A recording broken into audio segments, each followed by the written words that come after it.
County. We'll do Gloucester County and Salem County combined, and we'll do it at the mall. T-minus 1 minute. Methodist Church, because I know they'll give us the room. The pastor there is a good dude. T-minus 50 seconds. Andrew. T-minus 40 seconds.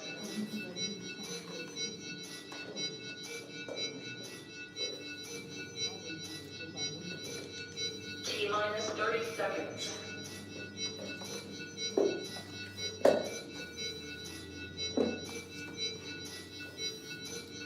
T-minus 20 seconds.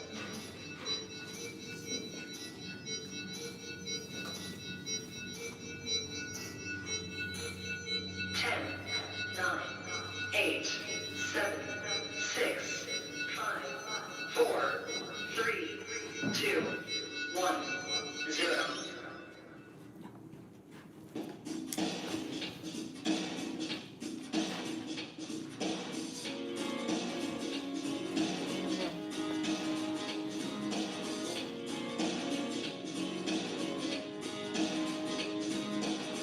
One more depending on a prayer. Yeah, we all look away. People pretending everywhere. It's just another day. There's bullets flying through the air. And they still carry on. We watch it happen over there. And then just turn it off. We must stand together. There's no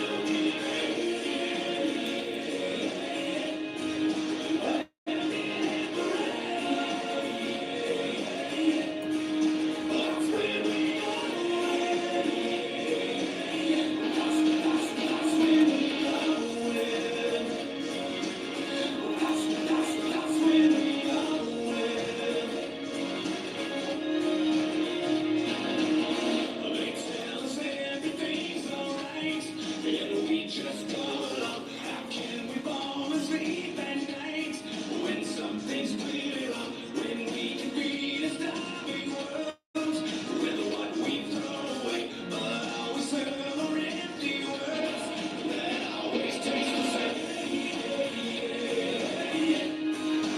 We must stand together.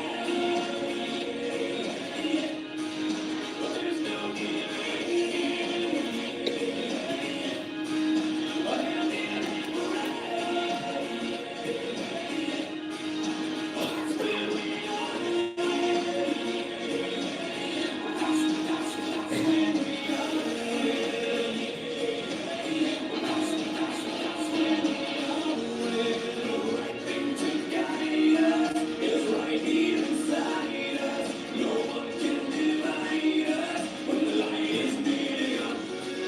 Just like the heartbeat, the drumbeat carries on.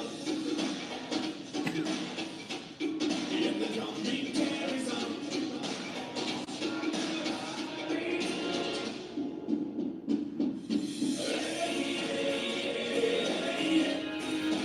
We must stand together. There's no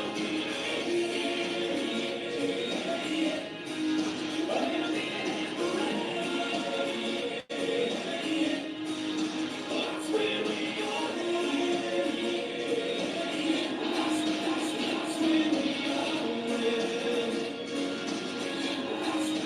That's where we are.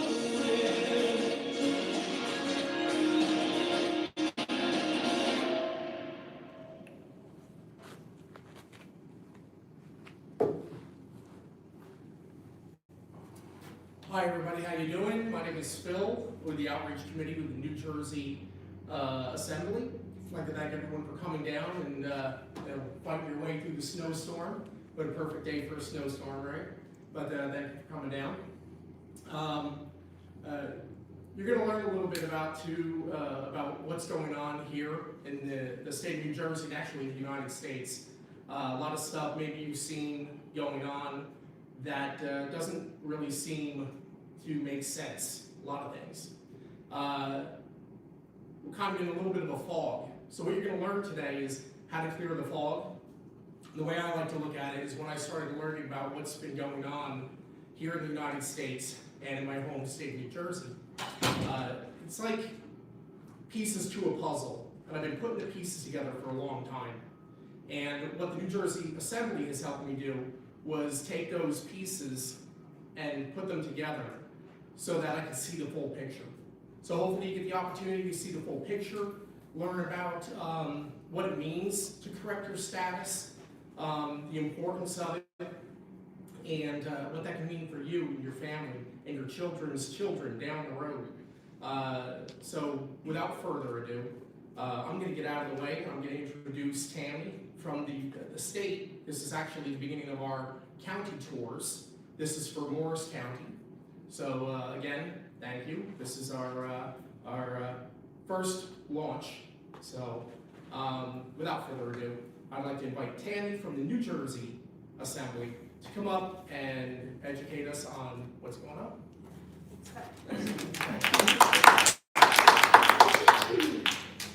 All right, well, thank you everybody for coming. I just want to also thank all of our assembly members for making this event happen today. And yes, Phil, I agree. It was, treacherous weather to get here. And so thank you for coming through the weather and trenching through the bad roads.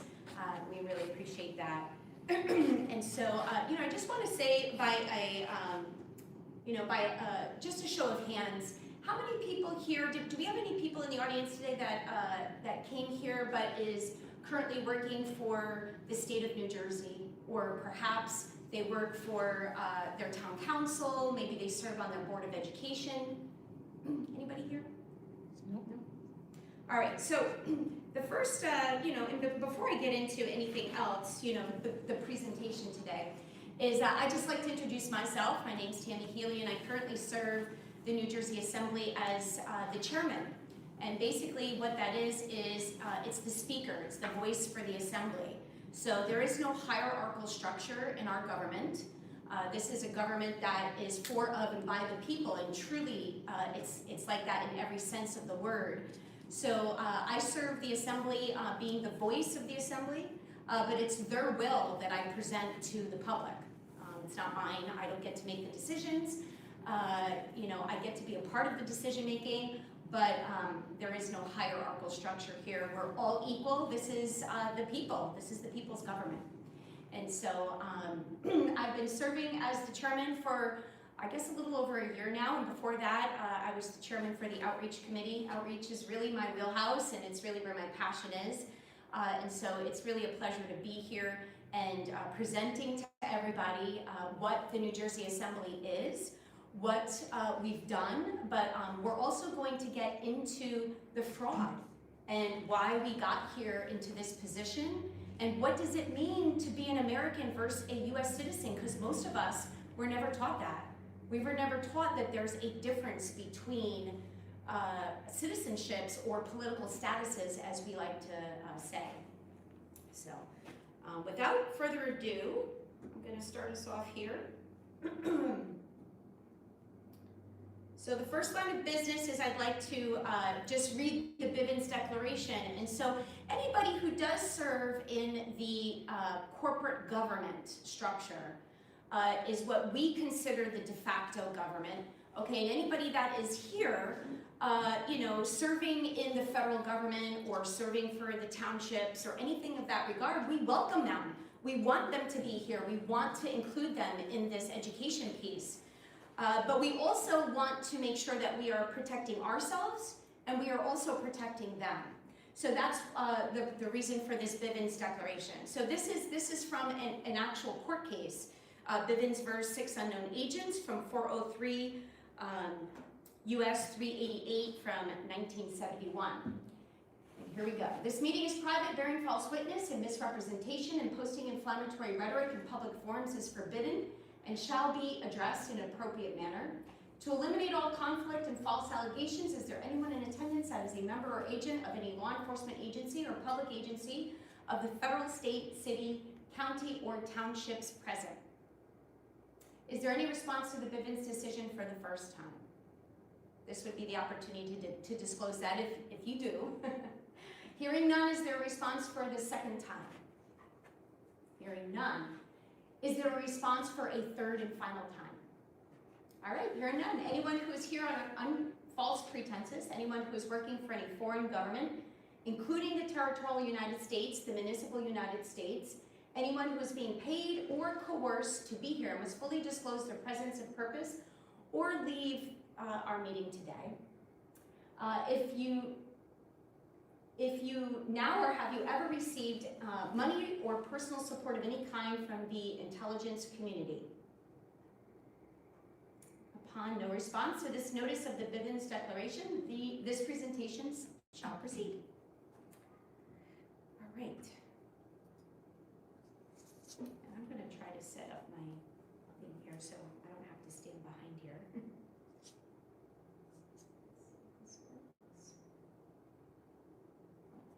Give me 1 second, sorry about that.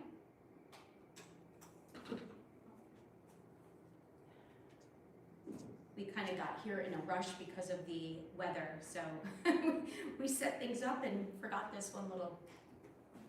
Yeah, let's see if this works now. There we go. All right. So we put out a public notice to the public, and basically we are noticing the public to let them know of the fraud that's been perpetrated on them, okay? And we are restoring our 1776 government. Why a public notice? Well, the international public notice is to inform you that the foreign United States government has criminally converted you, your political status from an American to that of a foreign citizen. So can you imagine being a foreigner in your own country? But that's what's happened here. So the fraud, the history of the fraud we have is been intentionally kept out of the history books and completely removed from the public school system since 1974. Your birthright as an American is to live in peace and abundance, which includes a public inheritance and a private inheritance. We Americans are all sovereigns in our own right because of one man, William Belcher. William inherited sovereignty in his own right from William the Conqueror in 1087 AD. And you have inherited that same right from him. This special form of sovereignty attaches to everyone born on the land and soil of this country. Those are two separate jurisdictions, land and soil. Unknown to you, you have inherited both private and public sovereignty. Okay, and I have a QR code up here that gets more into the detailed research. So if you want to take your cameras and scan the QR code, maybe open it up and save it for later to review. Okay, I'll leave it up just for a little bit longer in case you want to scan it.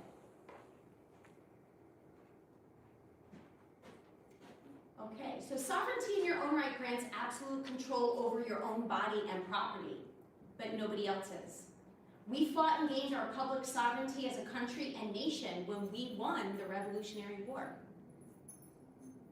So we are a sovereign country governed by sovereign people. We remember this in history class as a government for, of, and by the people. So what is the definition of sovereignty? Okay, sovereignty means a chief ruler with supreme power, one possessing sovereignty. It is also applied to a king or other magistrate with limited powers. And in the United States, the sovereignty resides in the body of the people. That's all of us. Okay? We are our own kings and queens in our own right. What does nationality mean? The state of a person in relation to the nation in which he was born. If you were born on one of the 50 states, you take your nationality from that state. So if you were born on New Jersey, you're a New Jerseyan. I was born on Connecticut, so I'm a Connecticuter. Okay? Many nations can occupy the same land and soil, and that is the situation here in America. A member of the Winnebago or Ho-Chunka Nation, born in Black River Falls, Wisconsin, has an automatic dual nationality status as both a Winnebago and as a Wisconsinite. They inherit their individual sovereignty from William Belcher, like any other American born on this land and soil, as their birthright political status.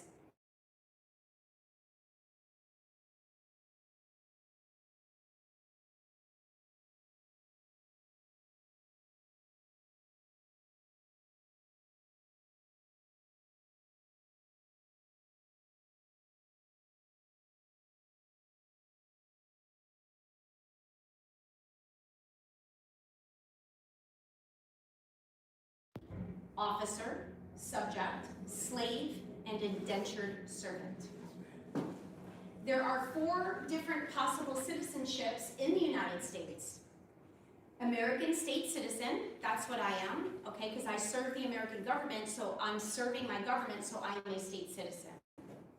We also have a United States citizen, a U.S. citizen, and citizen of the United States. Each of these prospectively serve different jurisdictions, but we were never informed about any of this. The colonists and some of the native nations fought together to gain America's independence from several tyrannical kings. The last American war was the War of 1812, and we have not waged a war on anyone since then. Okay, so Americans have been at peace. Native nations have been abused by the foreign United States government, who are our subcontractors, okay? Like all the rest of us. This is not the doing or fault of the actual state, Wisconsin, nor is it the fault of the Ho-Chunka Nation either. Many of the eastern seaboard native nations, like the Lenape and the Delawares, had treaties with King George prior to the Revolution that were not honored. What a surprise, right? This is because King George lost the Revolutionary War and skipped town without mentioning that he owed them a settlement in gold for not being able to keep his treaty agreements.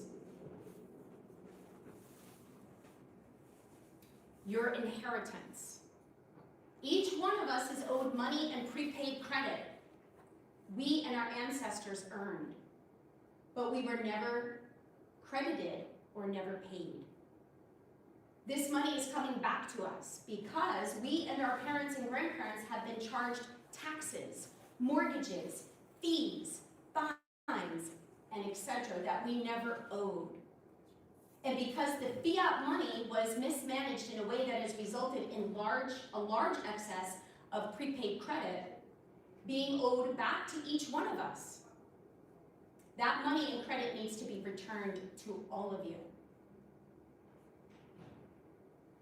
All right, so we want to talk about understanding the difference between credit and debt, okay? And again, feel free to scan the QR code. This will take you to more detailed research, okay? So although often confused, we are the priority creditors, okay? And our federal subcontractors are the debtors. They are supposed to be operating on our credit that we've loaned to them, okay? What is credit? So credit is the positive side of the accounting ledger, okay? I know for me, I learned this in accounting in high school, right? You had the credit side, you had the debit side, and everything balanced, right? Okay? And every time you provide a service or a good that contributes to the positive side of the ledger, this is what we now know to be the national credit. How many people have heard of a national credit? I know I haven't. But I most certainly have heard of a debt, a national debt, right? So the negative side of the accounting books is the debt side. That's the negative side. Every time you use a Federal Reserve note, also known as an IOU, okay? To pay for services or goods, you contribute to the negative side of the ledger. This is what we know to be the national debt. And how much is in the national debt?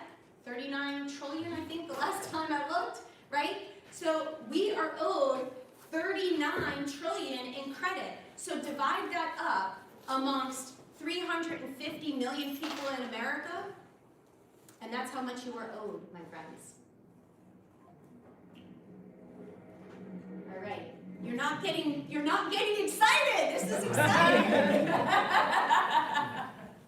I know it's hard to believe. I know it really is hard to believe, but in addition to the national credit that is owed to us, we also have family trust donations, okay? We have the D'Avila Family Trust. So in addition, and the St. Germain Family Trust and the B.K. Durham Trust, all right? In addition, there are giant family trusts like these three trusts that's worth over 300 dodecallion. Do you know how many zeros that is after that? I mean, but anyway, along with the St. Germain Family Trust and the B.K. Durham Plus, plus over 5,000 more, which were largely gifted to all peoples of the world.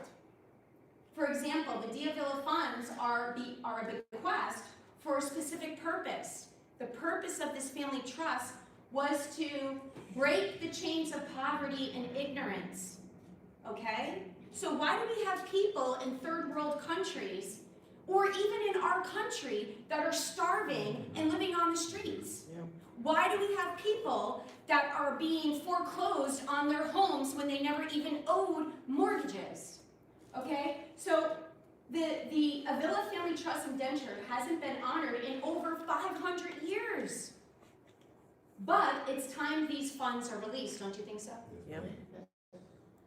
These are the public and private inheritance that you don't know about, but is owed to you.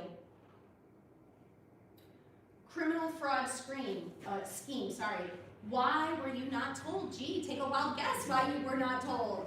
160-year-old criminal fraud scheme against you is still in progress. How many people, by show of hands, have a birth certificate? Okay, we all have birth certificates, especially if you were born in this country. Okay, the criminal bankers who didn't return your money in credit in collusion with the foreign United States government they're both standing in the way of these family trust funds being deployed worldwide. Clean, abundant water is being delayed. Good organic food for everyone is being delayed. The end of paying taxes is being delayed.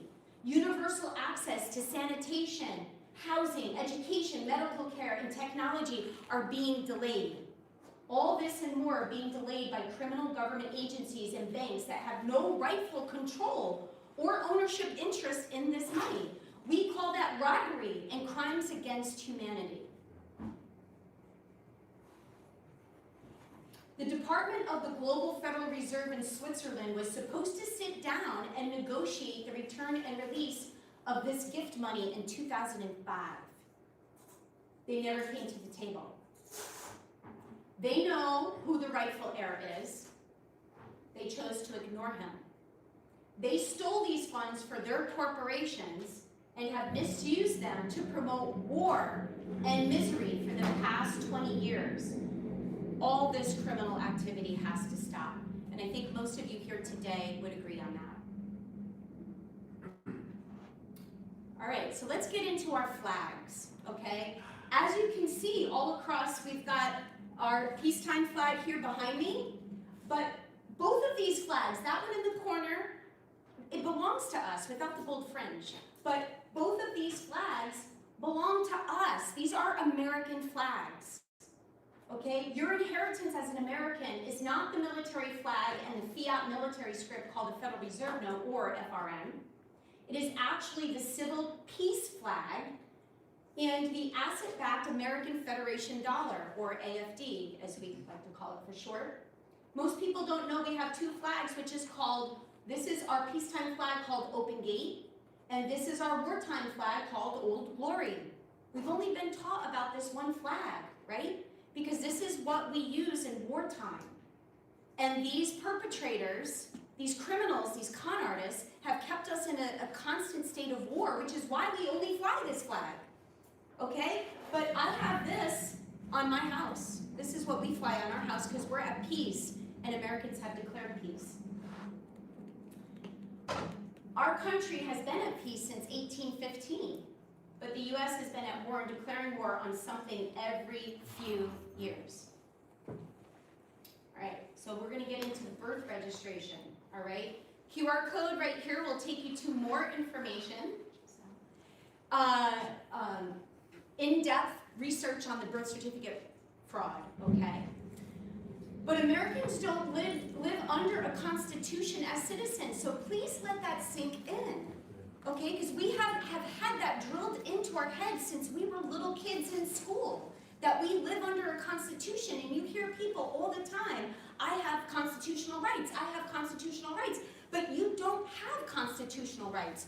As Americans, you actually have constitutional guarantees, okay? We, the capital P people that we showed in the beginning, are the state citizens that are the parties to those constitutions. All right, we're going to get into that a little bit in a little bit, but we live under the Declaration of Independence as sovereigns, and if you haven't done so already, I highly encourage you to read the Declaration of Independence and have it embedded into your head, because that's, as sovereigns, as free people under God, it says it right there in the Declaration of Independence, that we are endowed by our Creator with unalienable rights. And so we don't get our rights from a constitution, we get our rights from our Creator, okay? And as we learned previously, the word citizen can mean employee, officer, subject, slave, and indentured servant. You were born a free man or woman with unalienable rights, but you were made into a bonded servant with that birth certificate. It's a bond, okay? Then later into a slave by 2 birth registrations. When you register the birth of your child by signing a birth certificate, you are actually converting the political status of your child into that of a federal citizen. The birth certificate is actually a bond and puts the child into bondage. Okay? The U.S. government is responsible for these birth certificates. Okay? They didn't disclose it to you, and they did it as a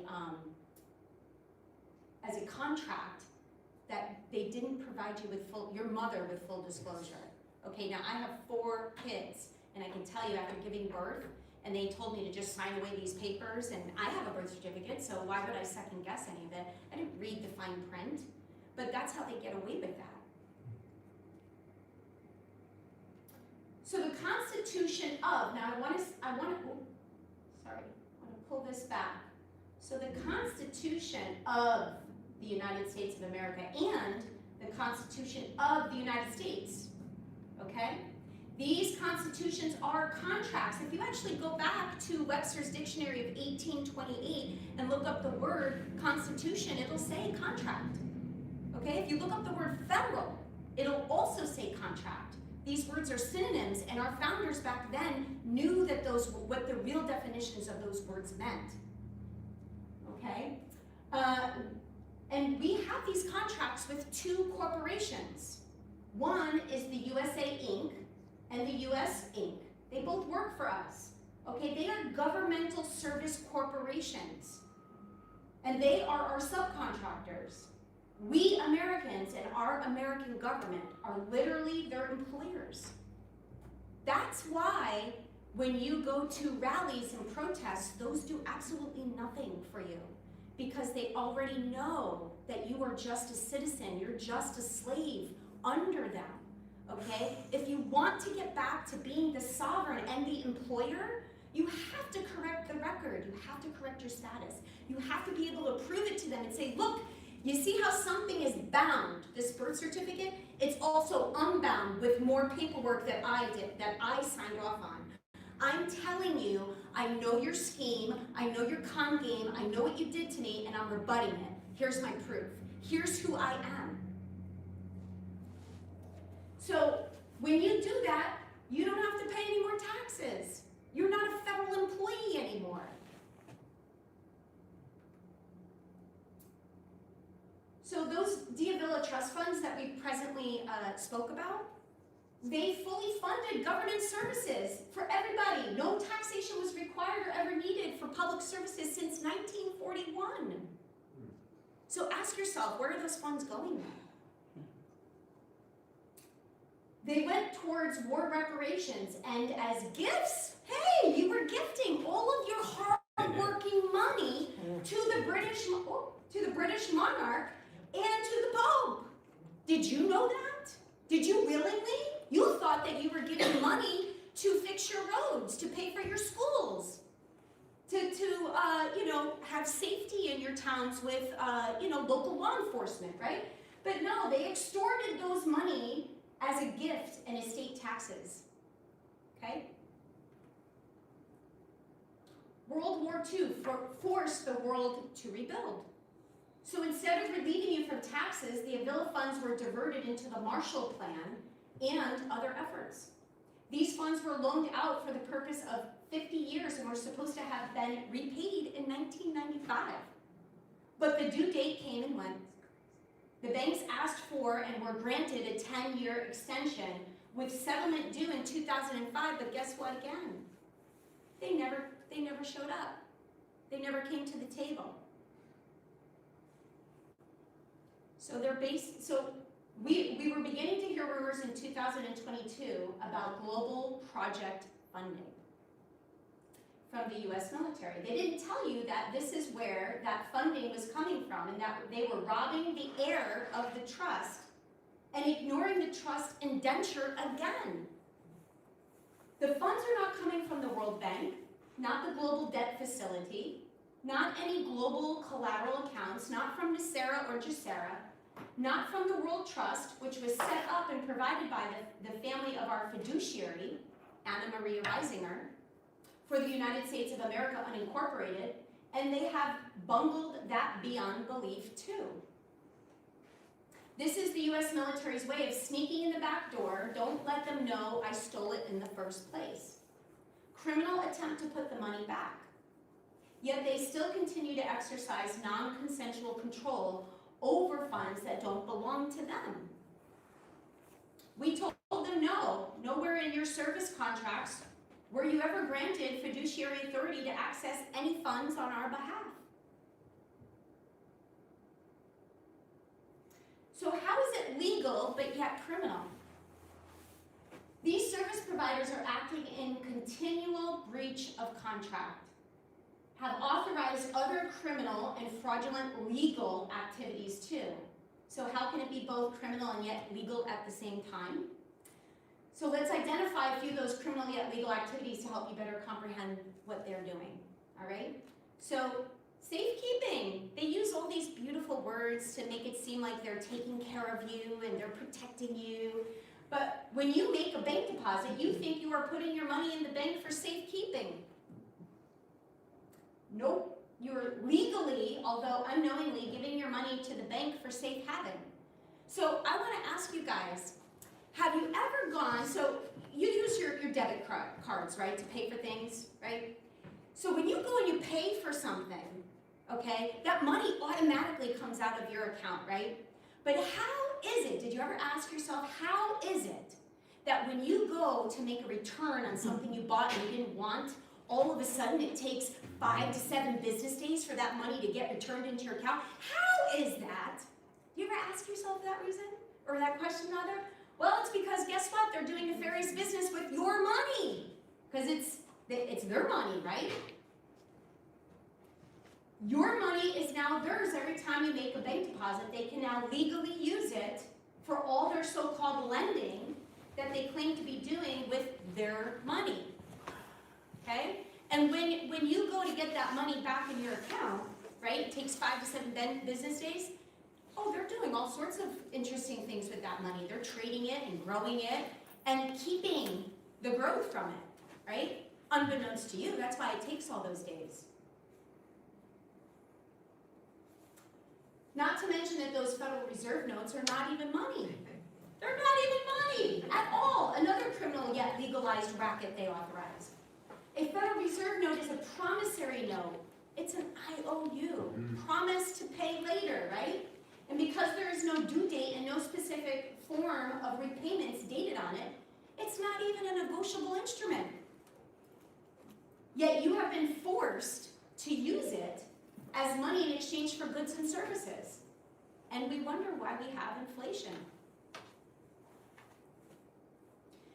The next criminal but legal truth, and this is a hard one for all of us because how many people people in our families have served in the military. I know I have, but our honorable American soldiery were turned into a paid foreign mercenary force. The War of 1812 was the last legitimately declared war. All wars following that, including the so-called Civil War, were and are not properly declared wars, just part of a saga of continual mercenary conflicts, i.e. wars for profit. Yes, that does mean that the U.S. military is both criminal and legal. Wars for profit, also known as mercenary conflicts, are when presidents or CEOs of commercial corporations, like the United States of America Incorporated, hire trained soldiers to steal, kill, and maim as they devastate communities and economies for commercial gain. Can anyone tell me what those ancient artifacts that the military were ordered to confiscate on their first missions in the Iraqi war have anything to do with protecting America's freedom? Nothing, right? Our soldiers need to read some real American history to learn what wars for profit are really about. That includes all wars from 1815, World War I, World War II, the Korean War, the Vietnam War, Desert Storm, Afghanistan, Iraqi War, Libya, Yemen, Niger, Somalia, Operation this, Operation that, war on this and war on that. We all are aware of it, right? War on drugs, war on terrorism. I mean, these are the things that they promote in our country. So if you scan the QR code, it'll take you directly to our Peace Proclamation. I also have a hard copy of it up at the table up here. When we're all done, you can take a look through our binder. In our binder, I have all of our notices and declarations, and I also have notices that we have sent to the state of New Jersey informing them that the American government is back in session. So they are informed, so there's no excuse for them to say, well, we didn't know who you were, because I have the receipts that say that they received it. But our International Peace Proclamation has been declared across the land since 2017. And we have raised our peace flag for the first time in over 200 years. America has been at peace since 1815. It's the federal subcontractors, the USA Inc. and the US Inc. that have been the ones at war or in continual commercial conflict. All right, this is a really great topic for most people, because how many people are being harmed by giving 60% of your hard-working compensation? Okay, it's not income, it's compensation, because there was an equal exchange. You provided work, whoever you're working for provided you with compensation for your work, okay? There is no income here. But federal income taxes, another criminal yet legal truth is a vast majority of taxpayers are volunteering. You're volunteering. Did you know that? You're volunteering to do so, okay? If you are paying federal income taxes and are not a federal employee, then you are literally volunteering. If you don't work for and receive a check from the federal subcontractors, you probably have no federal income tax. Were you told that your income tax payments are gifts that you are giving to the U.S. government? They say it right there in their own legal tax code, okay? So here's the receipts, right? You can go look up this tax code. 31 USC 321 D1 and D2. It states the federal income tax are gifts and estates. It tells it to you right there, okay, which you are giving away. Remember, previously, all government expenses were paid for as of 1941. Every fire hydrant, every school, every infrastructure throughout the entire planet was paid for as of 1941. And you could also look up CFR 601.602A, the third line down, says the tax system is based on voluntary compliance. Latching is illegal. Your money, so this QR code will take you to an article that our fiduciary wrote and how the world became indebted to America, okay? But your money, your national defense, your labor, just to name a few, have all been latched upon by criminal foreign governmental service subcontractors.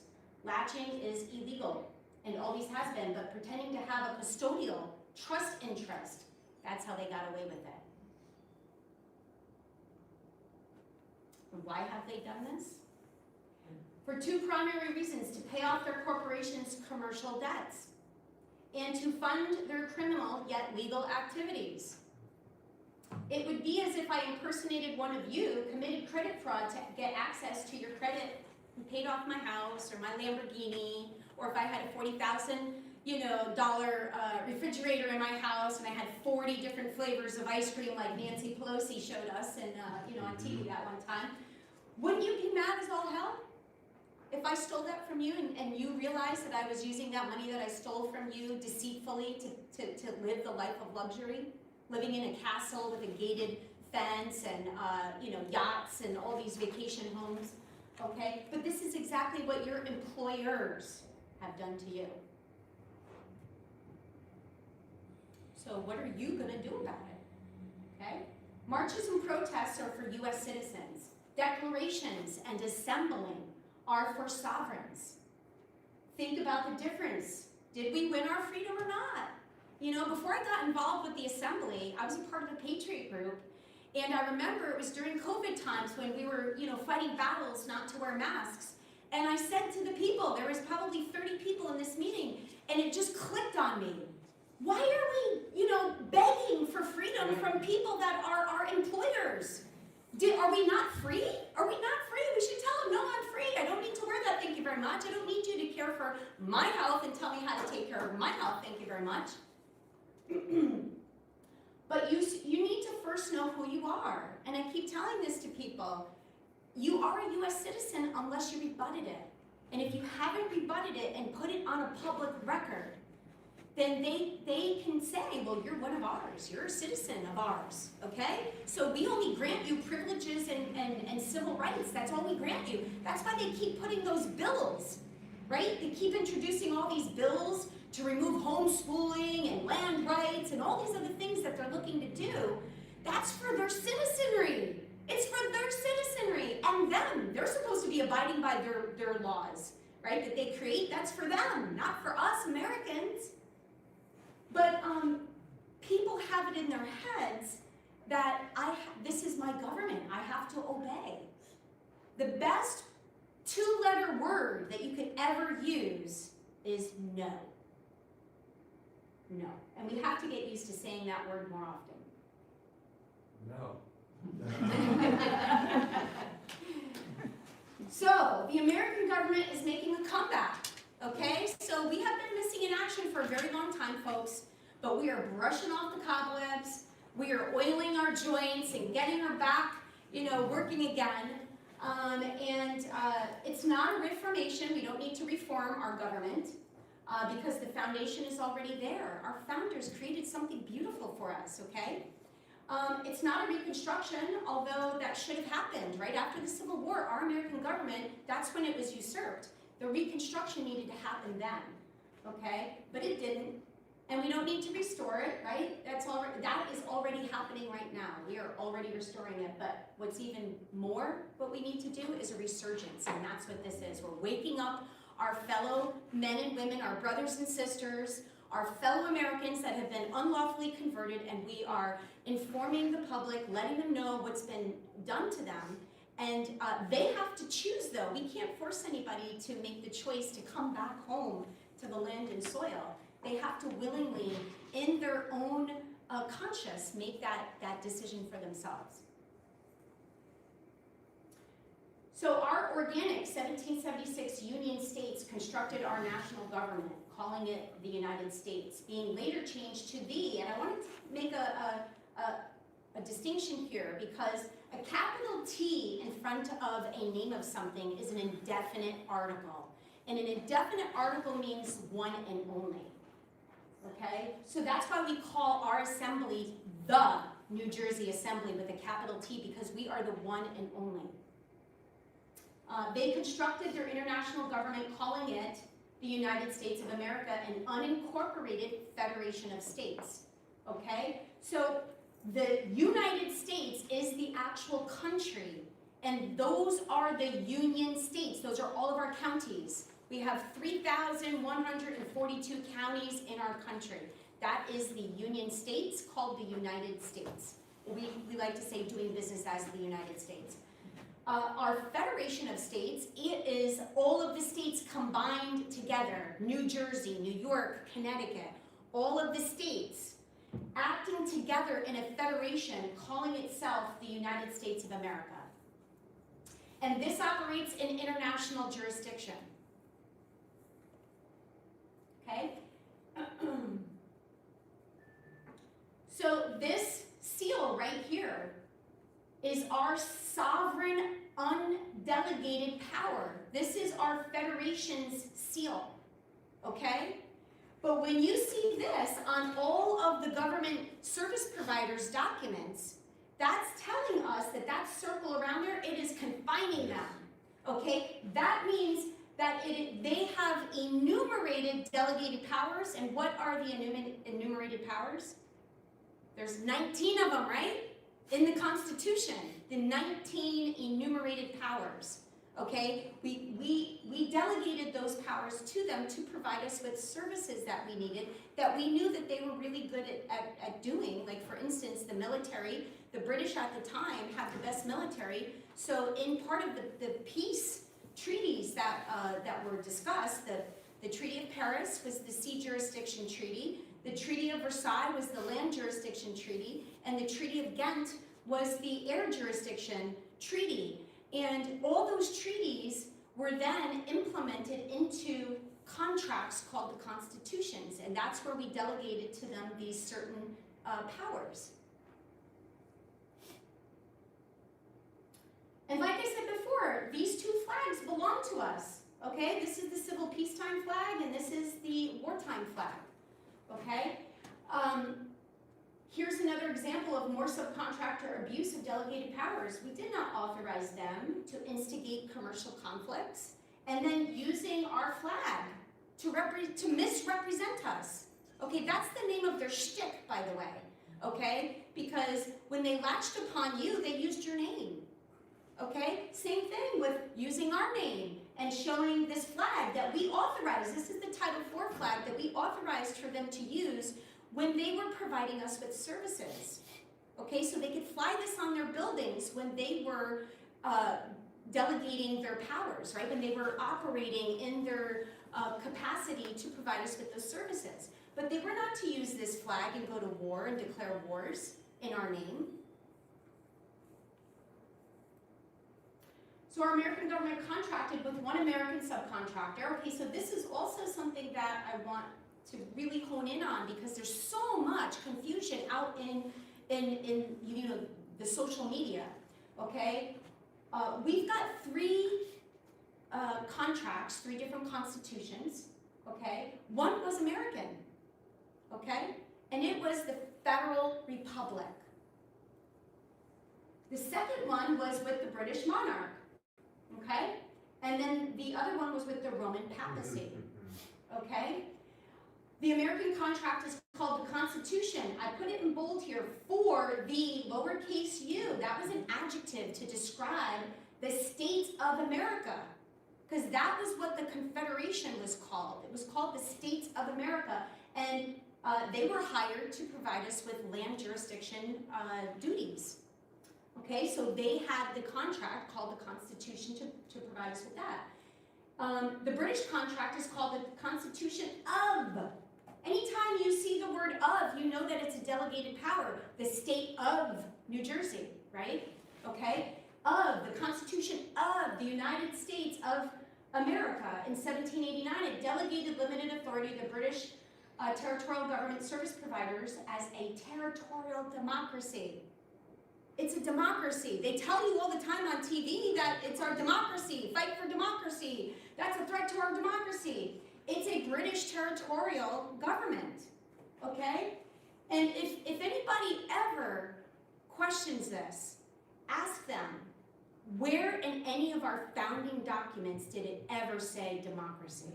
It always had said Republican form of government or republic, okay?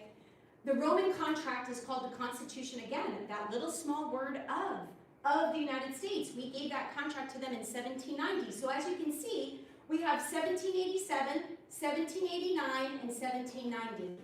And it delegated limited authority to the Roman municipal government services provided. They're a municipal theocracy. Okay? So do you remember learning in school that we have a separation of church and state? How is that a separation of church and state? All right. So let's say it another way. Okay, so replace the word constitution with the word contract and read it like this: the contract for the United States of America, the contract of the United States of America, the contract of the United States. So they're nothing more than service provider contracts. The for-hire military, the federal civil service, and the whole federal hierarchy are supposed to be here to provide us with the 19 enumerated services as defined in those contracts. That's why we delegated enumerated powers to provide those services. However, it seems that they don't read very well because they have criminally breached, violated, and unilaterally added to the terms of our agreement. As their employer, how would you rate their performance? Well, we gave them a big fat F-, if that exists. So we started out with 3, but only our foreign federal subcontractors remained in operation after 1861. Why did they only remain? Because they got rid of the competition. This is also a part of our history that was not told to us. Okay? They attacked, murdered, or disbanded members of our American federal subcontractor, the Federal Republic, and our federation after the so-called American Civil War, and kept them on the run for decades. For over 160 years, they have impersonated you and substituted themselves as your American government, and they've gotten away with it. Why? Because you weren't here, according to them. That's what they've told our fiduciary. Well, the American government went missing in action.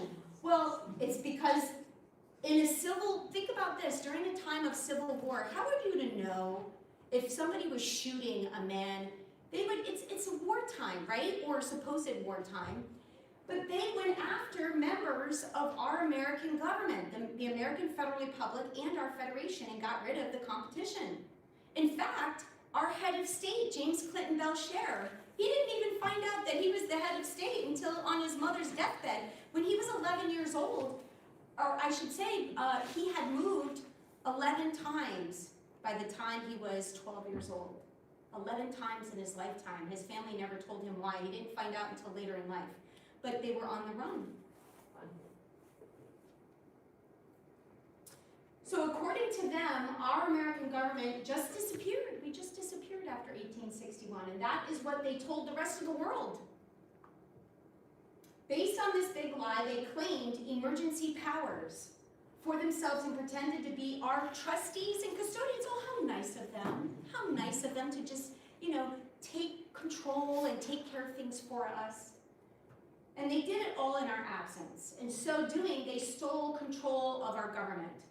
You, all of our identities, your assets, your credit, your land, everything. They took over your identity like any common credit card hacker, and the colluding banks let them have access to your credit. They've been spending you into the poorhouse ever since. Now get a load of that, right? You are the priority creditors, but they convert you, and then they make you fill out applications to gain access to your credit, and then tell you have to pay for the credit with interest. If that's not the biggest con artist game and scheme in the history of the existence of our world, I don't know what is. Every time either one of these colluding foreign subcontractors declares bankruptcy, they pass their debts on to you and your kids. That's their national debt gets loaded off onto you, even though you already paid it. Remember all those Federal Reserve notes that are IOUs. Every time you gave them goods and services in exchange for IOUs, they got something for nothing. So of course their national debt grew exponentially because all those goods and services you contributed never got credited. The books were never balanced. They made it look like we owed the huge debt. when in fact we already paid in goods and services. To add injury to insult, they charged us interest on all this phony national debt, without one whisper about our national credit. The crookedness and malfeasance of both parent corporations, the USA Inc. and the US Inc. and their commercial banks, speaks for itself. So, well, we are home, we are back in session, we are no longer absent, we are no longer in interregnum. Okay, so our states are now in session. We established claims against the phony government beginning in 1998, based on what we did know at that point. But what we learned in 2001 came as a total shock. But I want, if you go ahead and take a look, I do have also the court documents in the binder up here if you want to see for yourself, but you can also scan the QR code, it'll take you to more information there. Now the shock that came was when learning on his mother's deathbed that our very own James Clinton Belcher was the hereditary head of state for the Federation of States, doing business as the United States of America, 1776. That news was overwhelming. We had to come to terms with the fact that in order to restore our rightful American government, the lineage of the members of the Federation of States have to muster their courage to come out of hiding. As the head of state on November 4th, 2015, James Clinton Belcher issued new sovereign letters, patent, and a joint declaration of sovereignty with the native nations of the Athabascans and Lakota Sioux. As the Federation of States regrouped, James Clinton Belcher, holding the only summoning authority, as the head of state, called the States of the Union into session on March 19th, 2019, for the first time in over 150 years. All right, getting to the great part here. All right, so that QR code takes you to the Global Family Bank. Okay, so the Federation of States doing business as the United States of America, unincorporated, has leaned the phony government. The foreign United States governmental service corporations for breach of contract and fraud. On behalf of the American people, we have chartered a new bilateral banking system and established new trade and merchant banks to serve you and return assets and credit you are owed. We monetized commercial liens and cashed in bonds owed to our government for the initial funding. And I have the bond up, I have indemnity bond up here with the receipts so that everybody can see that too. So what can you do? So we have claimed our American birthright inheritance. We claimed our status. I corrected my status back in January of 2022. In order for you to claim back all of your inheritance, you would need to do the same. You would get back your identity, your credit, your gold, and your land assets. Your inheritance of rights and assets is now waiting for you to claim. So now, do you want to know what you can do about this 160-year-old criminal fraud scheme that has been perpetrated against you? Well, yeah. Rise out of bonded servitude and declare your birthright inheritance as an American state national, and claim your prosperity account.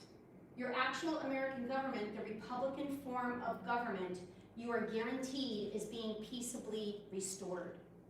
The Federation of States is holding your inheritance until you claim it. And we have all the information is up here for any questions that you can ask us at the end.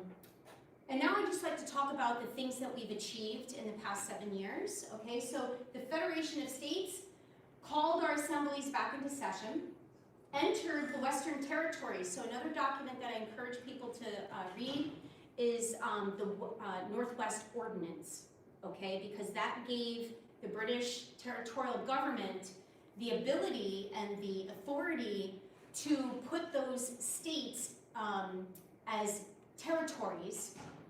But once we came back into session, we actually entered all those Western territories, because remember, we only had 13 states back then, right? And they were growing. But those Western territories, by a roll call vote, we entered them into statehood. So now those states are not stateless, and they're no longer just territories, okay? We created and published all notices on a public record. This is important because you have to publish your notices on a public record, and that's what the fiduciary, our fiduciary, Anna Maria Reisinger, has done. She has a blog page called Anna Von Reitz, that's her pen name, AnnaVonReitz.org, is it, or .com. And all of her public notices are up on there, and that is considered a public notice, but all of the notices were also mailed and sent to all the necessary principals and agents. We chartered a land recording office. So the one thing, when babies are born, we don't register them, we record them, like going back into the times when, I don't know, 100 and some odd years ago, families would record their baby's birth in their family Bibles, and they would actually put a birth announcement in the paper. That was considered a public notice. Okay, but now we fast forward to modern times, right? Not many people read the newspapers anymore, and it's expensive to even put anything in those newspapers anyway. So we have a land recording office, okay, and this is where we publish all our documents. And so you could go to that land recording office and do a search for people, and you could come up with them and seeing their documents and showing the proof of their correcting the record and getting back to the land and soil. We also chartered the Peacekeeping Task Force to help with peacekeeping efforts and duties. Okay, and right now we have an amazing guy who is the executive director. His name is, what's his, his name is, Joe. Joe. Yes, Joe Hayes, sorry, I don't know, I got a blank there. Joe, I can see his face.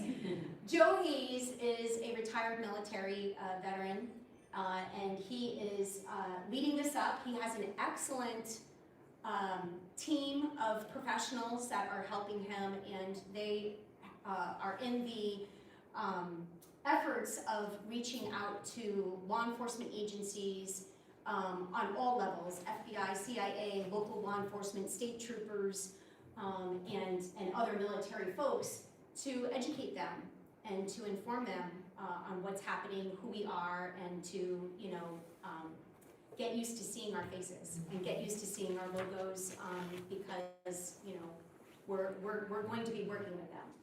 We also chartered a global family bank. This is a huge effort. This has been in the making for a very long time.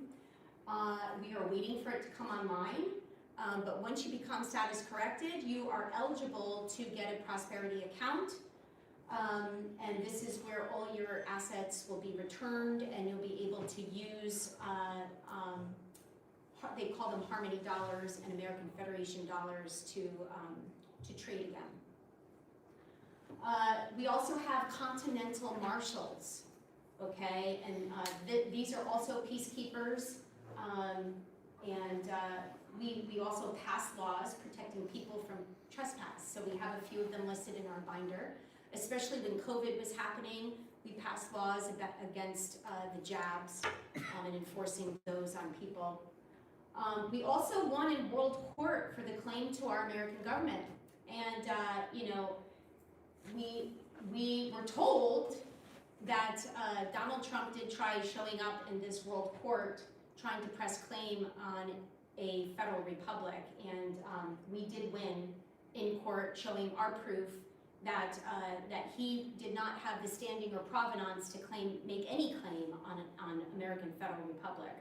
And so we won in world court. We reclaimed the national capital in Philadelphia and secured our post office there just by the skin of our teeth.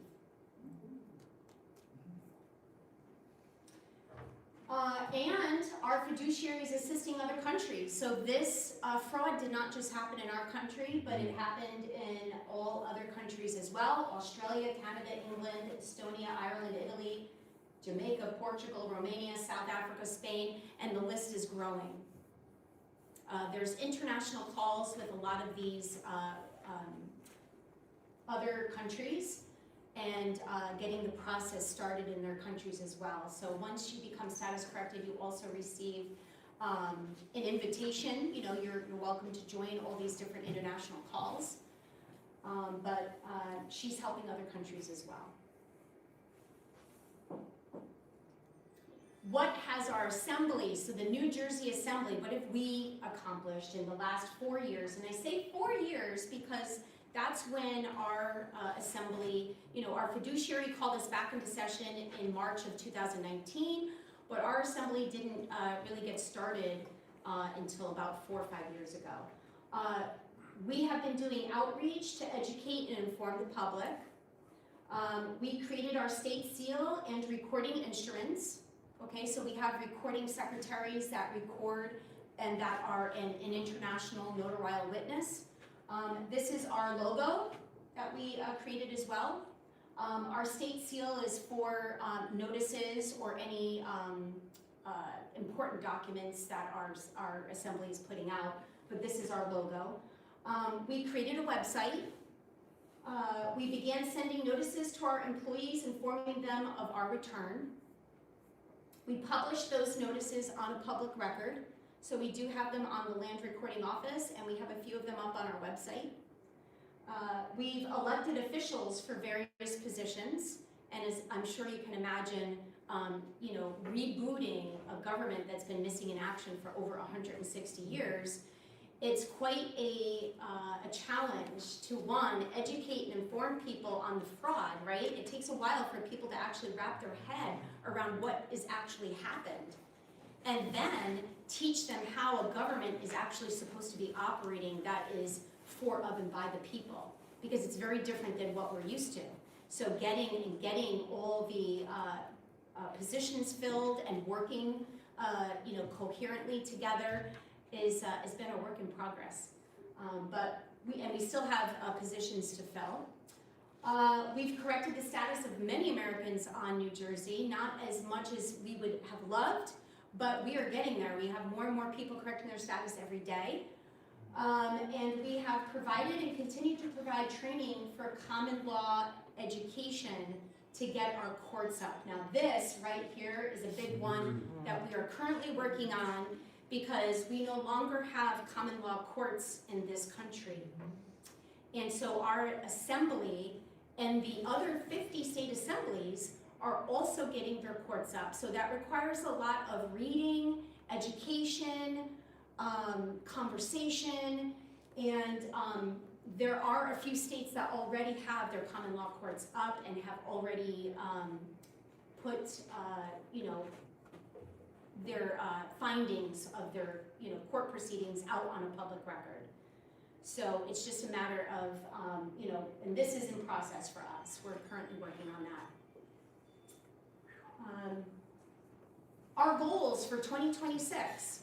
So we would like to get our common law courts up. And so once we get our common law courts up, we then invoke, we have to notice all of the courts in New Jersey, and we invoke ex parte Milligan, which means, you can go look that up, it means that their courts have to stand down. We want to have our 4 pillars of our government fully functioning. So our government, we have a General Assembly, we have a Jural Assembly, which deals with the courts, we have an International Business Assembly, which deals with international business affairs, and we have a Militia Assembly, which militia is just another word for the people. And that will deal with emergency response, safety, and self-defense, all these different things. And that's it, folks. That's all I got for you tonight. I'm going to now open it up for questions, okay? And I will say that, let me go back. This right here is going to take you to our main page. This is the American State Assemblies, AmericanStateNationals.org. There's a ton of information on there. I will caution you that it can be a little overwhelming, but it's a great site. We have Claim Your Inheritance. A lot of this information from this slide presentation came from this website, and that's where the detailed research, you can find that at. And then this is our website, the New Jersey Assembly.wordpress.com. And then we've got a link tree that has various resources to look up in one spot for you guys. Okay? And just thank you all for coming. I hope this resonated with you guys. And I'm gonna open it up for questions. Okay? Yes, go ahead, what's your name? Paul, Paul, and where'd you come from? about 2 miles away. Welcome. That's why I'm late. That's okay. I had to take my son to someplace. That's okay. I've been reading up and watching videos of Red Beckman, and he shows how to run these courts, how to be a foreman in a court. And he's got like these 10-minute videos, several of them, and I found that to be very interesting. And yeah, because the foreman really knows, foreman that knows how to run a court, he can put the prosecutors, hold them. Well, we don't deal with, in a common law court, we actually don't deal with prosecutors. We don't have attorneys in our courts. Right. Because the people represent themselves. They are living, so the reason why you need an attorney is because you're a legal fiction, you're a dead entity. And you cannot represent yourself if you're dead, right? So you need somebody there to represent you.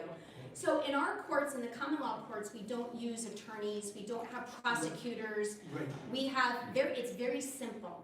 In our courts, just to kind of give you guys an idea of what that would look like, we have a justice of the peace, which is really just a moderator. They make sure that each side gets to hear their case, and they make sure that the jury gets to ask the questions, okay? And it's a jury of your peers. And you've got two sides, right? You've got the claimant, and you've got the accused. And they get to state their case, the jury gets to hear it, and the jury makes the decision. It's not a judge, it's not the justice of the peace, it's not a magistrate, it's the jury. That's why, when you read our founding documents, it says, what is it, the Fifth Amendment, that you're allowed a case with a jury of your peers, right? So, but did you have any questions about our government? I've been studying, and I know the fourth, Article 4, Section 4 of the Constitution says we're a Republican form of government, which doesn't mean Republic, right, it's a republic. That's right. And there's not one word in the Constitution about democracy, just so you know. And all our forefathers said that it was an evil and it just caused problems, and it's my rule, 51%, tell the other 49% what to do.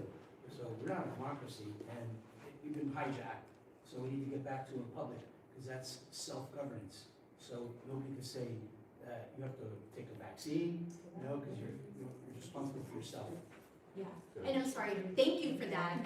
We went through that earlier, but did you have any questions? I would say that we've got material up here for, this is the American government, we're the New Jersey Assembly, and we would love to have people correct their status, come back home to the land and soil. But is there anybody else that has questions? Yes, go ahead, what's your name? Excuse me, my name is Vaughn. Vaughn? Yes. Hey, Vaughn. I've been digging into this a lot recently myself, especially considering I've been in and out of court with custody stuff with my daughter. And it's funny how you realize you have to deem yourself incompetent to hire an attorney to go in. I'm trying to figure out, I asked recently my attorney recently, is there a way to sue a judge? Or is there a way to get some sort of accountability for these people who made really, really crappy decisions and say these are the best interest of a child or a person when you know nothing about the situation? The court isn't a living entity. It's how can the court be wrong? I'm still trying to figure out how I can essentially fight in the midst of this. It's really tough. We get a lot of people coming into our assembly that already has cases in the system, and they've already are in the court system fighting. Okay, when you're a state national, you don't go into their courts. Right. And so, what we do is we notice all the parties involved, the judge, the Secretary of State, the Attorney General, and let them know that you've corrected your status, you're an American state national, and you don't belong in their courts. And I would like to do that corrected status, but Now, I haven't found a place that can actually do it. So, well, we do it here. Okay. And hopefully everybody has signed in. Yeah, I think Alice has got the sign-in sheet going around. We'll add you to our invites to any of our events that we have coming up. We do online events as well. But, so because you're currently in their courts and you're currently fighting that, that's going to be very difficult because, as you know, they're criminals. Yes, And they do not listen to the people. I call the black road code. And so it's very difficult to try to navigate around that. But when you become a state national, you're not required to go into their courts. They're not courts for living people. What about for a minor? So we have baby deeds to claim your children, Baby D. okay? So it's to rebut the birth certificate, and it's to claim Okay. your daughter or your son as yours. Is that something that has to be done with both parents? Do both parents have to agree? No. This is gonna be great. I'm sorry, I've been running through it. How long is the process? So we have up front here, we have 2 witness testimonies. So all it requires is we have 2 witness testimonies. You need to get 2 people that know you from 7 years or more. Okay. They have to be 21 years old or older. And you have to get a passport photo, Okay. attach it to your document. And then you could either bring, your witnesses have to go before a notary and witness them autographing it, right? So your witnesses will autograph it in front of a notary. Okay. You will send those copies to us. We will get your 2 documents ready, which is the 1779 Naturalization Act of, 1779. That's that, and then your Declaration of Political Status. Okay. And so it's just those 4 pieces of paper that you will, get. And once you have the 2 forms, our recording secretaries could witness you autographing them. We then will record them, publish them on a public record, return them to you, and then your status corrected. And how long does the process normally take? However long it takes for you to get your paperwork complete and get it back to us. Okay, last question. Have you ever heard of Shield of Souls? No. Okay, so there's quick backstory. I'm a naturopath. I was anti-jab and helping people get over corona without all the drugs and stuff. Doing this for a bunch of years. I came across a channel, if you will, called Disclosure Hub. You've heard of that before? Yeah, in So- fact, Disclosure Hub interviewed our fiduciary. So it's this like hearing you talk about the old idea of ascending. They created one called Shield of Souls, and like last year I was trying to get involved, but something happened. And when my friend told me about this, I'm like, I'm going. So what I would like to, I guess essentially, I just want to get this ball rolling. Like, what are the first steps? Do I just?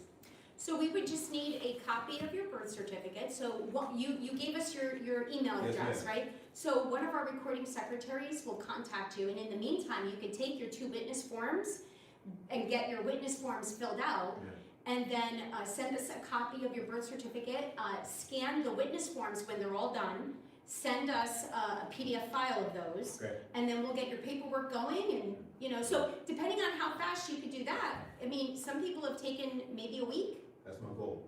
Last cost. Everybody works for, what, is that something you discuss openly? Is it online? Oh, no, everything's public. We Okay. don't have anything in hiding, Okay. okay? So our cost is really just recording fees. Okay. So for the first recording fee, it's $50. Let's go. So just to let you guys know also, because this is also a very hot topic, if you're listening, there's so many people out there Yeah. offering up different processes. Yes. Okay, some people, we've had somebody come into our assembly and say they already did this process and they spent $2,000 doing it, okay? This information, that to me is criminal. Okay, because this is information, I've been doing this for 4 years, doing outreach. I haven't charged a dime. I've been doing, because it's this, God, Yes. this is my calling. Yeah. It's to save all my brothers and sisters from bondage. Okay, so, and this information was given to me for free, so why am I gonna go around and then charge somebody else for the information? Okay, so that should not be. Okay, and I know that there's people out there that say, well, I charge a fee for my time. Well, you know, I'm doing God's work, that's what I feel, and I don't want to squeeze people, especially when we've all been squeezed so Yes, ma'am. much, is that's not fair or just in my heart of hearts. So our recording fees are $50 for the first set of recordings. Now, if you do baby deeds and we have other documents, if you really want to put on the full armor, we have all certificate of assumed names, deed of reconveyance. There's all these different forms that you can do in addition, especially if you have any kind of court processes. That would be in your best interest. Those documents would be an additional $60. Great. So now that you're talking, anybody else got any questions? Because I'm gonna pick a brain for as much as long as I can. May I? Okay, go, sir. Vaughn, you Yes, asked sir. a question if you can sue a judge. Yeah. I don't know about suing, but you could put a lien on him for like 30 million. How would that do? That would feel phenomenal. Like any Yeah. property. But what Tammy's telling you is you have to correct your political status first, and you're in the right spot, Oh, and we know that. you're in the only spot. Yeah. And once you get, oh wow, you can get your credential cards and stop using your driver's license. That was my next question. This is a spot, we've been doing this collectively for 4 years. And since I was like, I don't know, 11 years old, I knew there was something wrong when I went to school. Yeah. They stopped teaching certain subjects. I I just knew something was wrong. I'm born and raised in this town, went to Alfred Vale School.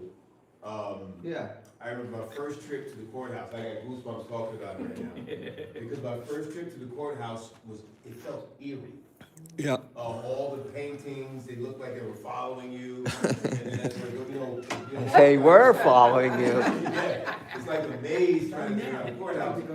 But then I sat outside of a courtroom and, you know, my class was there, and then you see these tiny phone booths with people in orange suits going and trying to talk to whomever, and then you see the public defender and the prosecutor, like they're at the craps table in the AC, you know, negotiating somebody's life.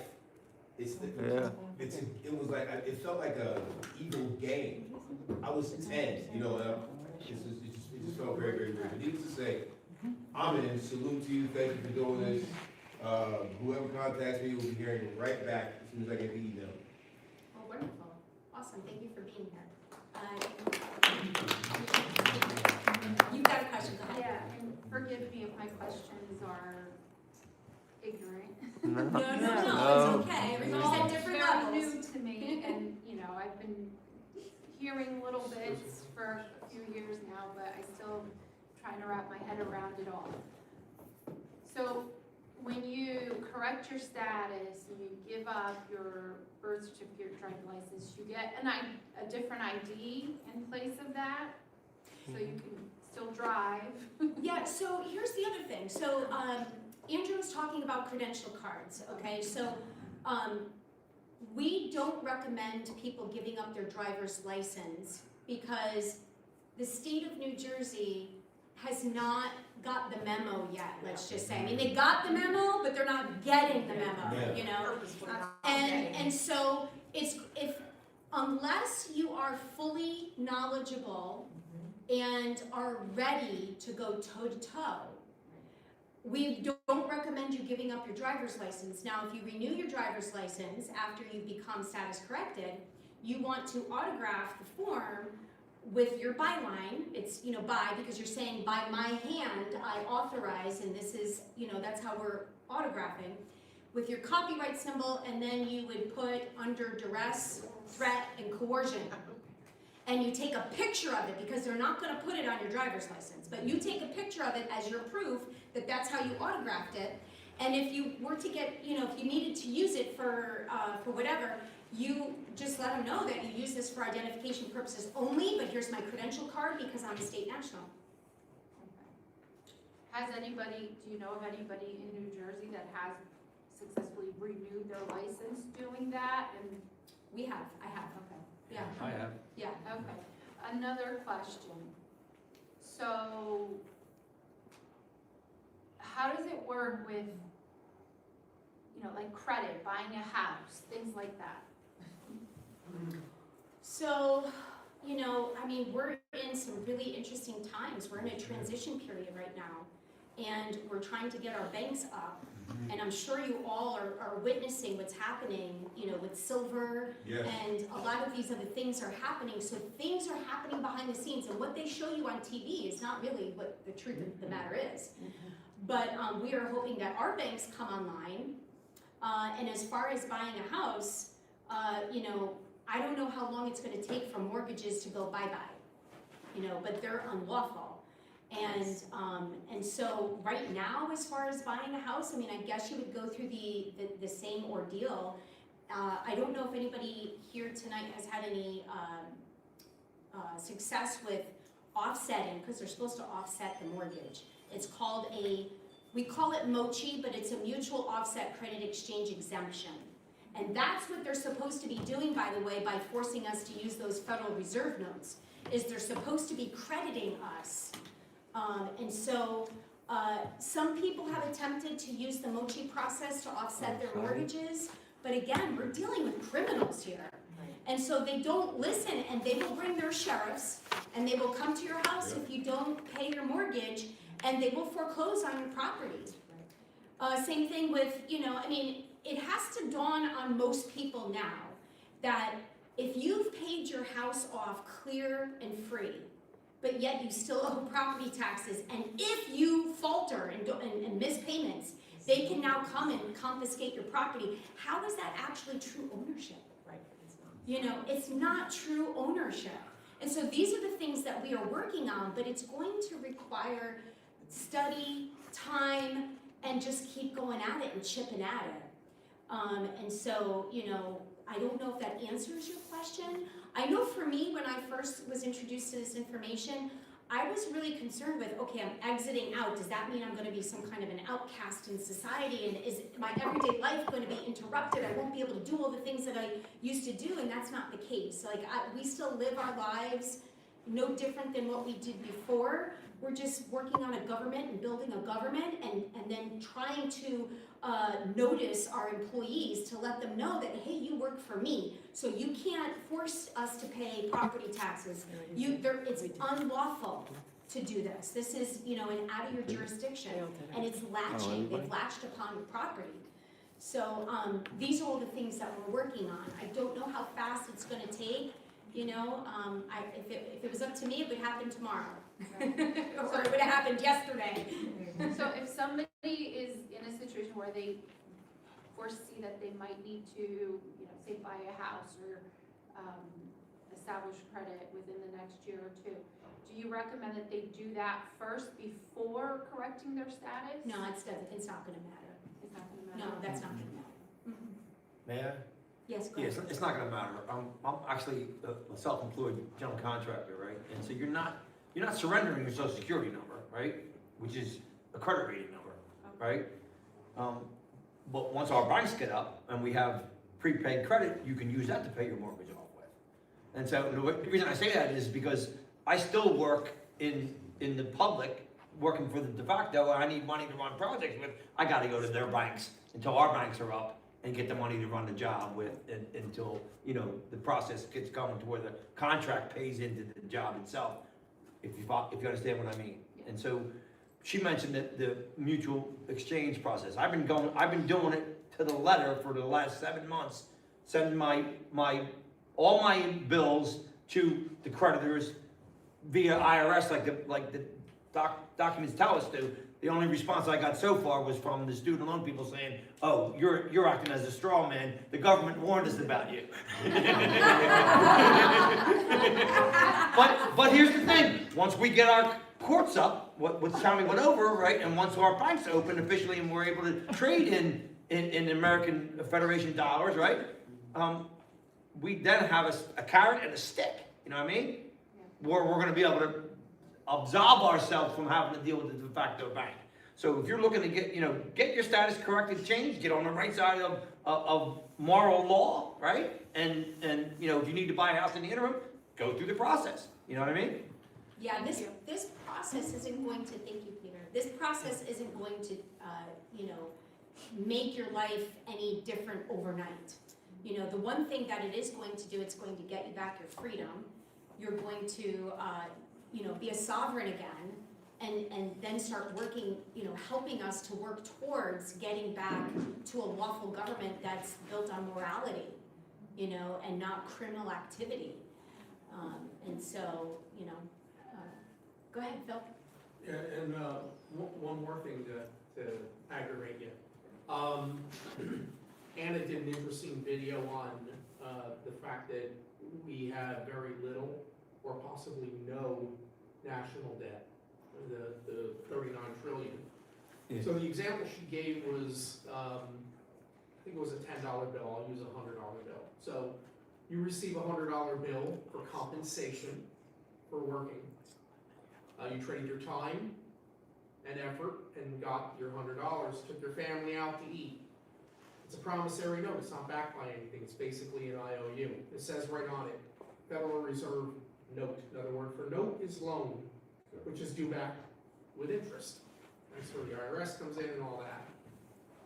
So now you use that $100 bill, which has a serial number on it so that they can record it, and it registers when you use it for that meal as $100 in debt. Then it's taken out of the bank, the same $100 bill goes to another person. That person uses it for electronics, $200 in debt. It's the same $100. Comes back out, goes to another person, someone pays their vet to take care of their pet, $300. Sure. And that's done over and over and over again. Vacation, a car payment, credit card payment, debt. It's done over 100 times, it's $10,000 in debt, but it's only $100. And every single time, goods and services were given. And when those goods and services were given, the debt is paid. So really, it's only $100 in debt, so even the number that we Well, have what is happens is falsified. the opposite side is the credit, right? The Yeah. services and products is the credit, right? Yeah. Because somebody provided those and somebody received them. Yep. But they got this worthless piece of paper. Yeah, No different than if I took a paper and wrote, I owe you 10, and gave it to you to pay for something, you know? Yeah. First of all, hi Tammy, it's Carly. Yes. In case you didn't know. Okay, so thank you so much for everything that you do and all the time and all of you guys and gals. I know you don't charge any money, but if somebody wanted to give a gift to you, would that be possible? How is that possible? Yes, thank Okay, you. because I know we're in this too, you know, and it's a lot of time and a lot of work and a lot of money that it costs us Yeah. to do what we do, so. And you know, Carlene, if I may, you know, Carlene and I met on Facebook. Yep. And Carlene is, she has bought a piece of property, and please fill in the gaps of Yeah. what I'm missing here. And she has, is opening a unincorporated church and is in, you know, dispute, right, with the courts, trying to figure out and trying to make sure that she can actually operate her church as an unincorporated church, and, you know, fill in the gaps for me, It's please. a church building that she bought. Right. It was a church previously. So the Most High, capital T of the, it also has called me and Sarah as well to do what we're doing in this whole get our freedom back, right? Be free in Messiah, be free in America, be free in New Jersey. So what he has called us to do, we actually write founding documents for unincorporated churches, faith-based organizations, private member associations. And this is, we're both doing the same thing, different ways, right?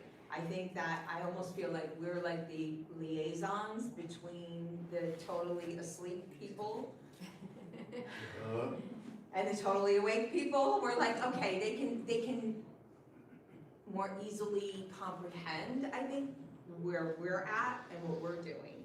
Like we use lawful money, for instance. It's a 12-4-11 process, so we're not using Federal Reserve funds. We're using lawful money. We redeem it and demand it to be lawful money under the 12411 process, so we don't pay income taxes on the federal level. I'm wondering what happens in New Jersey. Okay, so anyway, let me skip.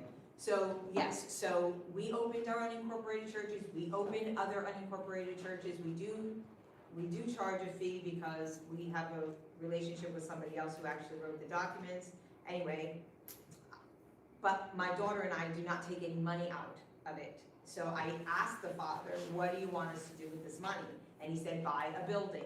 He revealed to us where it was gonna be gutted, all of the things. I'm hoping someday that we get to use it, so we don't have to be in the library here, it's in Butler. Anyway, so he said, well, you know, we certainly could use a building, but we really don't need a building. And he said, no, my other children do. And I was like, okay. So through revelation and miracles and signs and wonders, we filled out all of the appropriate documentation, did everything on time, the right way. 9.5 months later, they said, no, you're not eligible for tax exemption. Now, exception, words are very powerful, right? They change everything, the ofs and the this, right? So churches or faith-based organizations have an exception to taxation, which means they're not allowed to be taxed, okay? When you have an exemption, that means you have asked for permission and it was granted by these evil, corrupt organizations, right? So I'm like, no, we're not asking you for an exemption. We're telling you that we have an exception to taxation because we're faith-based and the founders of the country. I mean, none of us should be paying any kind of taxes. I'm like, we became the Well, that's most. the whole point of Right. the Revolutionary War. you know? Exactly. I'm like, wait a minute. We became the most, prosperous country in the entire world with zero taxation. What are you doing, right? Anyway, so again, this is an easier thing for people to handle what we're doing, what we've been called to do. So we bought the building, and then they said, no, you have to be incorporated. So now when you're a 501c3 incorporation, Part of the system. That's right. yeah, Yeah, I you're a said you registered did that. business. It doesn't Right. matter if it's 501c3, it doesn't matter what exemption code they give you.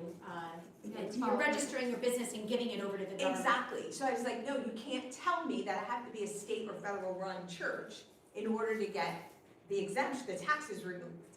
I said, no. That's the whole point of America, right? Separation of church and state. You don't run me, I am the boss, not you, etc. So 2.5 years later, we're still in court, we're waiting for the judge. He just told us last week that he'll have his answer by March on whether or not they're going to remove the taxes. We've had many miracles. They were supposed to put it up twice now for auction, for property tax auction, because we're not paying it. And that has been stayed until we get his answer. I believe he's worried about his life, so please pray, any faithful people, pray for this man. I also believe that he was put specifically in this position to do this work and to do the right thing, like another man was for us with our sales and use tax exemption. We have a sales and use tax ID, and we're the only one in New Jersey that has that, that's unincorporated. So, anyway, he keeps raising his hand, so I'm not, so what do you guys do about income taxes in New Jersey? You're good with not paying income taxes? Yeah, we don't pay income tax. Okay, so they haven't given Once you you an become, so issue? here's the thing with income tax, and Right. this is how they get you. If you don't correct your status, Mhm. they can still claim you as theirs. Okay, That's why it's so important to correct your status. And it's, we're not trying to force this on anybody. Right. We're just trying to educate people to get them to know that you can't be a US citizen right, and remove yourself from the income tax because you are technically, as a US citizen, you are technically an An employee of theirs. right. So we do that on the federal level, we're good. They accept it's their codes, so we're using their codes. Yeah. So we don't pay federal income tax, and it's great, okay? But New Jersey's giving us an issue. They're like, we're not accepting your lawful money. And until your banks are broke, I told you about Liberty Dollar, right? It's a private member association, we have silver, and we exchange, and we use it as exchange, so. But you can only exchange it with each other though, right? Correct, well, yeah, or anybody who will accept Right, a certificate, a silver certificate, yeah, or any other member of the association. yeah. So it's, you know, again, we're like the gap between where you guys are Yeah. and, you know, the normies, so. Yeah, but I wouldn't discount the normies, and I'm gonna go to Phil next, Yeah, is because don't discount them. No, I don't. I used to be- I think, yeah, and I think that it just takes some time for people to wrap their head It around the does. information. yes. But that doesn't mean that, you need to shelter them from the information either. No, And right, so I think that, getting them, here, inviting them to this and giving them the presentation, invite them to any of the stuff that we're doing, and let them, I had to hear it 3 times oh, yeah, before I said, this might be something I should look into. yes. But if it wasn't for somebody being persistent with me, Mhm. and I wouldn't have gone looking for it. Right, I mean, people Well, you're like, blessed. some of you guys, or whoever it was that said, I knew from a very young age right, that there was something really wrong here. yeah, That was not me. right, But, if it wasn't for them being persistent and giving me the information persistently, I don't think I would have, sought this out. So I think it requires, somebody to hear it a few times, in order to grasp it. 100%, yes. Yeah. Yeah.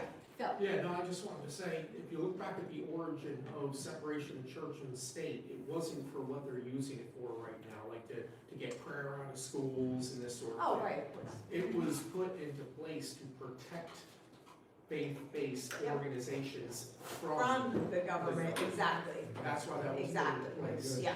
And they But everybody, bastardized it. yeah, but the church gave that up Oh, though. wait, In 1969, Yeah. the church said, churches. oh, please, IRS, private corporation, give us a letter so more people give us money. Yeah, So- so blur the lines. Yeah, Yeah. So maybe you can go back to the original purpose of it, because really, the original purpose of it has not changed, just like with everything else. well, that's what we're doing. They've given a new definition to it, just like they redefined the word person Right. to be dead entity, Yeah. fictitious character, or Legal. fictional character, Yeah, legal Yeah. or fiction. corporation. Exactly, yeah, that's So, what we're doing. yeah, Yeah, That's real. that's all I wanted to say. yeah, thank you. This, anybody heard the term apostasy? Yeah. Infiltrators, go into what I guess you could think of, faith-based organization and pseudo-convert and, become Trojan horse, if you will. Yeah. I feel like that whole faith-based initiative, though, I'm not sure if it was, George Bush Senior that kind of started it, but, I mean, I played the drums at church, so I'm grateful for that money, because it's good, but what I find really unique is how political the pulpit and the lectern has become in the past, 10 years, and you can tell Yeah. which people being paid off. Oh, we got a couple of doctors in our congregation, they're gonna get up and say, safe and effective. You feel me? And what's even worse is now this, the constant weaving news into scripture, or scripture into news, and trying to get people more indoctrinated than they already are. Yeah. It kind of bugged me. I wonder if anybody, I think it's called Certain Homilies. Have you ever read that book? It's supposedly from the Church of England. 875 pages of certain scriptures you're supposed to read and preach from Wow. in order Brainwash. for you to continue to brainwash people so you can get the support from the British government / United States, US Inc. And it's kind of, again, I started with apostasy because you can obviously tell that there's been infiltrators throughout the Oh, course yeah. of years that have muddied the water so much that some people can't see the forest from the trees. Well, But this is how we are getting our land back, right? At least in the short term, right? Ultimately, we're gonna get all of our land back and live the way that no one living currently knows freedom. None of us, right? Well, and they latched upon your property. So, Right. if your address is 2 Main Street, who named it to Main Street? It's the the post office, right? Which is run by the municipal government, Right, okay? And so they came and they named your property, and then in addition to naming your property, then they renamed it Block 5, Lot 12, right? And so when you go and get your mortgage, you're literally just transferring titles, right, of the property, which the only thing that they had a claim to was the easement in front of your property to actually put that mailbox in Right. there to deliver you mail. right. Now, it's. So, you know, we have It's processes, it's by the genius, way. though, Yeah. Right? They're But we have geniuses. processes to claim back your land. Okay. And again, it's going to require the state of sheriffs Right, to stop showing up at people's homes and confiscating their properties because of, you know, them not paying their taxes, when they had no business to have to pay taxes in the anyway. first place, exactly. So That's we're what taking they've done steps. is the criminality behind it Right, is that they have convinced, because they do their own trainings right, for these sheriffs, yeah, right? Yep. And they've trained our sheriffs into believing that they have to go to these people's houses and tell them that they have to leave their properties because they didn't pay their property taxes, right, when that's the biggest lie ever. right. But if anybody that had eyes to see and ears to hear would recognize, we fought taxes with a tyrannical king. Tea party, Why right? would you show up at somebody's house Yes. even if they own their property outright? Same thing with if people are fighting to pay their bills. You know, all of our natural resources are ours. Right. The living people The creator gave yes, them to us. yes. And he entrusted us have with it. bad We are the trustees. beneficiaries. We've had bad trustees. Yes. Right, since Adam and Eve. So we're coming full circle, right? So, but it's a matter of waking people up just to get them to even understand basic principles. Right, That, you know, sheriffs are not hired, well, they are hired to be the thugs that come to the people's homes and get them out of their houses. But it should be the opposite. we were supposed to be electing They are elected. sheriffs. Right. But they're not elected because they're a corporation. The sheriffs that are currently serving are not land jurisdiction sheriffs. They're not technically elected into office. That's all right. They are actually a part of a corporation. And then it goes to the answer directly to the AG and the governor, that's even. Right. I mean, where's the oversight and the, you know, separation of jurisdiction there? Yeah, Question about the bank, the banks that you're. The Global Family Yeah, Bank? global everything. So, again, I've been trying to educate myself as much as possible from different repositories. So, have you ever heard of Mark Cottrell or Mr. Cottrell? The name sounds familiar, but it's not ringing a bell. Alright, so I have a few family members with high security clearances. They connected me to a site called Real Raw News and. Oh, yeah, I know Real Yeah. Raw News. Mhm. And then there's Digital Soldier Press, which is a pretty decent channel. And they do this thing called the Big Call Universe that talks about the whole, when people are supposed to get their money, if you will, when currency's getting transferred, they do something. Well, and like that's just the other thing, is that people think that this quantum financial system, Yeah, or the please CD, what is it, the CBCs, right, the Uh-huh. digital currencies, Yeah. they think that this is a good thing, but it's not, because if we go and only have digital currency, Uh-huh. then they can shut it off, they can, you know, say, oh, you didn't pay your electric bill this month. I don't think that you can, you know, use your card at the grocery store. You know, like, I mean, so all this stuff is not good. And there's a lot of fake information out there that may sound This is why I'm like asking. it's a good thing, Yeah. but it really isn't.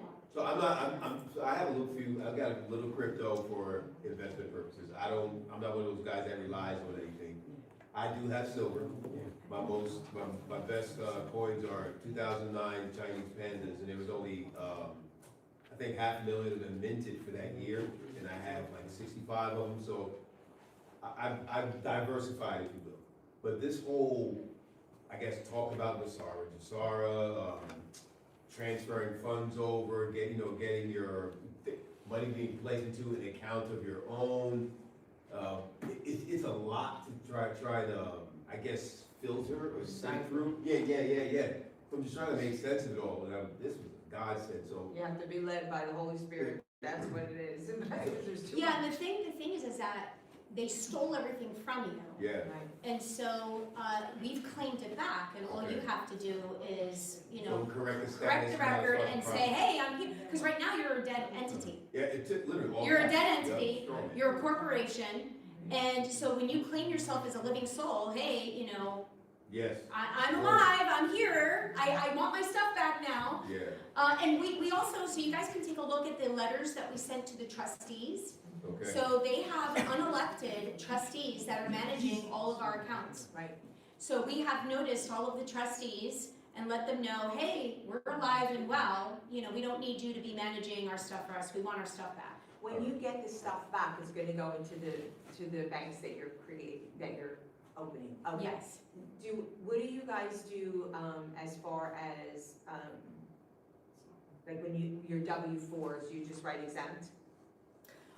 We actually have, what is it, the W-Ben, B-E-N? Yes, I know W-Ben. And there's also like an 828, I think. I Okay. think there's a couple, but it's their forms. No, I know it's their forms, It's right, their but- forms. Yeah, but W-Ben, people use it incorrectly sometimes, so I don't know if that's. Yeah, we have processes, Yeah, okay.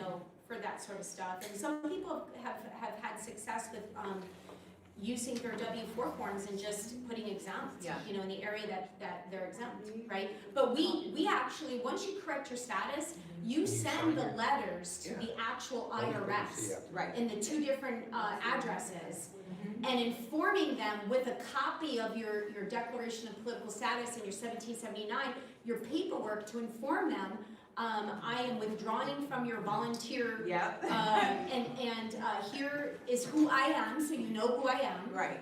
And they still, they still will send Oh, they'll people send you, every forms. 6 months, they'll send you a letter, yeah. And we just send the notices back saying, no, this is who I am, I exited, I stopped volunteering to pay. Do you tap into, does anybody tap into their trust that was created, or do you lose that trust now? No, so the whole point, and this is another thing that everybody's gotta wrap their head around, the trust has all your assets in it that they've been managing for you, right? Correct. The mutual offset credit exchange exemption is supposed to get back your credit, right? Correct, But they're not honoring that either, exactly. because they're dishonorable, right? So our system is you're collapsing the trust and saying, give me back my stuff.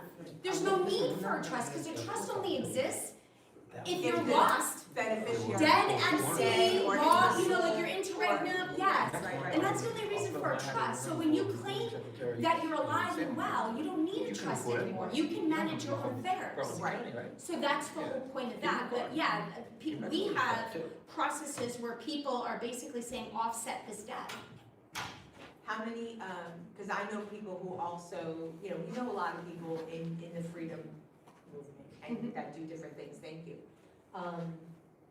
So some people are like, I am not giving up my trust. I don't know how to handle millions of dollars. I don't want to.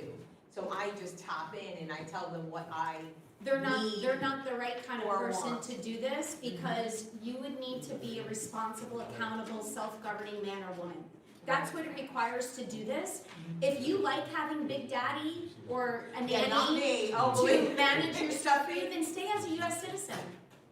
Right, and these people that are saying, right, they are. They're like, no, I wanna be, I like the privileges that I get. I mean, I'm like, seriously? But a lot of people don't want responsibility, because if you're free, I should say, they don't want freedom.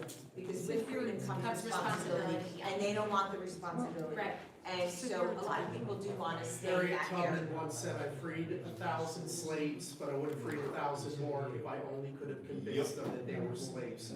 Yeah, Yeah. so that's, right, that's true. So you didn't tell me how we can bless you financially. We do have a PayPal account. Okay, I should have brought that. okay. But we did make an agreement with the public public library that the meeting was for not any financial gain. So we Okay. couldn't really bring anything. We wanted to sell products, we were gonna sell the books. Right? And we were gonna, so take pictures of all the books, you can find them on Amazon. Hopefully in the future, our next venue will be able to actually sell things and actually accept donations. Okay, I would unofficially say that if you wanted to donate, we could accept something before you leave, okay, you cool, know. thank you. One last question. Obviously, this is for US citizens only.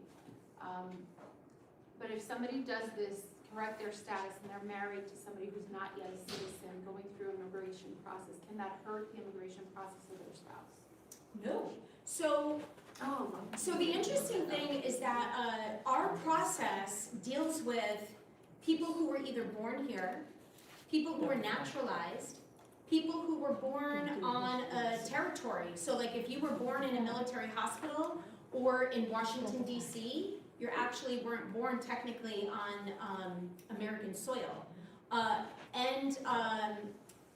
Illegal immigrants. As long as an illegal immigrant has been here for 7 years, has not gotten in trouble, has not accepted public assistance, and can prove that they've been living here lawfully for 7 years, and they have 2 witnesses that can attest to who they are, we also have paperwork for illegal immigrants as well. Yes. So I'm so glad she asked that because of all the stuff that's going on now with ICE. Would state nationals be considered illegal immigrants? No, because this No. is our soil. It's ours, It's right? our soil. In fact, they're the illegal immigrants. Exactly. They should go back to England. Who?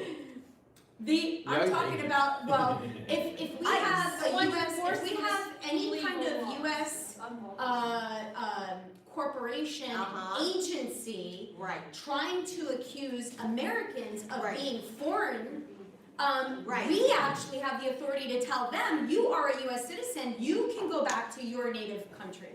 okay, I agree, I'm with you, okay. Is there anything, so I was concerned if there should be a concern. No, mm-mm. Okay, because I don't really like the whole show me your paper stuff. Like, what? I don't want, you know what I mean? But at the same time, we have the Nobody right. can force you to show you any kind of papers, Right, unless you're leaving the country. Unless you're leaving America and you're going to. and then you have to get permission from Washington DC, right? Another foreign Well, nation. we are. To travel with your passport? Yeah, there's lots of processes. Crazy. But yeah, I mean, if you add your name and your email address, and I know Carlene, I've got all your Yeah. information, but if you add it to our sign-in sheet, we'll include you on all our events and Wonderful. anything further that we have, anything more. We'll be doing these county tours. I believe we're heading to Burlington County next, but we'll be doing the state. We're touring the state. Very good, thank you so much. Yes.